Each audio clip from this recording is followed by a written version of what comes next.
Nagaan isiniif haa baay'atu kabajamtootaa fi daawwattoota Oromoo FM odeeffannoo sharafaa hawaalaa fi baankii ammajjii 13 yookaan Jaanuwaarii 22 bara 2025 qabannee isin dhufnee jira.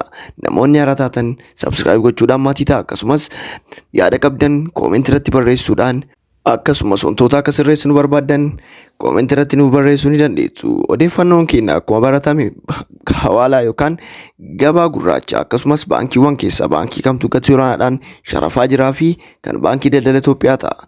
Gara odeeffannootti daballa.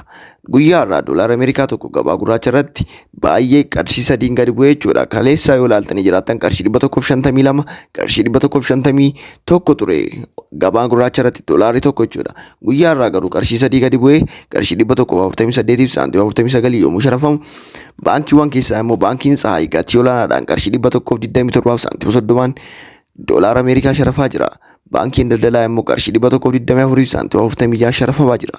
Yuuroon tokko guyyaa irraa gabaa gurraacha irratti qarshii 154 fi saantima 86 yommuu sharafamu baankiiwwan keessaa baankiin gatii olaanaadhaan sharafaa jiru baankii Siinqee qarshii 137 fi saantima 93 sharafaa jira. Baankiin daldalaa Sitti Aanee qarshii 229 fi saantima 4 yuuroo tokko sharafaa jira. Swiss frankiin tokko guyyaa irraa gabaa gurraacha irratti qarshii 164 fi saantima 8 sharafamaa jira. Baankiiwwan keessaa immoo baankiin gatii olaanaadhaan sharafaa jiru baankii Abbaa yommuu ta'u qarshii 142 fi saantima 28 sharafaa jira. Baankiin daldalaa immoo qarshii 8 gadi bu'ee qarshii 136 fi saantima 5 sharafaa jira.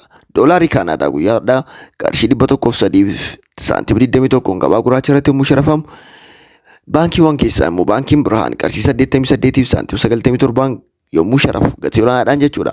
Baankiin daldalaa immoo qarshii 86 fi saantima 7 sharafaa jira. Doolaara Kaanaadaa. Doolaarri Awustiraaliyaa guyyaa irraa gabaa gurraacha irratti qarshii 93 fi saantima 10 yommuu sharafamu baankiiwwan keessaa immoo baankiin gatii olaanaadhaan sharafaa jiru baankii Abbaay qarshii 81 fi saantima 1 yommuu sharafu baankiin daldalaa immoo qarshii 78 fi saantima 18 sharafaa jira. Dirhaamni tokko guyyaa irraa gabaa gurraacha irratti qarshii 482 fi saantima 21 sharafaa jira. Dirhaamni dhibbaa immoo qarshii 48 fi 221 sharafaa jira. Dirhaamni Dubaay tokko guyyaa irraa qarshii 40 fi saantima 48 sharafamaa jira. Akkuma kaleessaaf dheengadda argaa turre qarshii 142 qarshii 141 ture guyyaa irraa garuu baay'ee gadi bu'ee jira.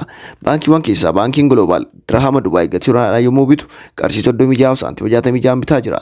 Doolaara Ameerikaa immoo baankiin daldala Itoophiyaa immoo qarshii 33 fi saantima 76 dirhama Dubaay bitaa jira. Riyaalli Saawudii tokko guyyaa irraa qarshii 39 fi saantima 58 yommuu sharafamu gabaa gurraacha irratti jechuudha. Baankiiwwan keessaa immoo baankiin Abbaay gatii olaanaadhaan qarshii 33 fi saantima 53 sharafaa jira. Baankiin daldalaa immoo qarshii 33 sharafaa jira. Chaayinaa Yuwaaniin tokko guyyaa irraa gabaa gurraacha irratti qarshii 20 fi saantima 31 yommuu sharafamu baankiiwwan keessaa immoo baankiin Chaayinaa Yuwaanii gatii olaanaadhaan kan bitaa jiru baankiin Naatiidhaa qarshii 100 fi qarshii 17 fi saantima 64 sharafaa jira.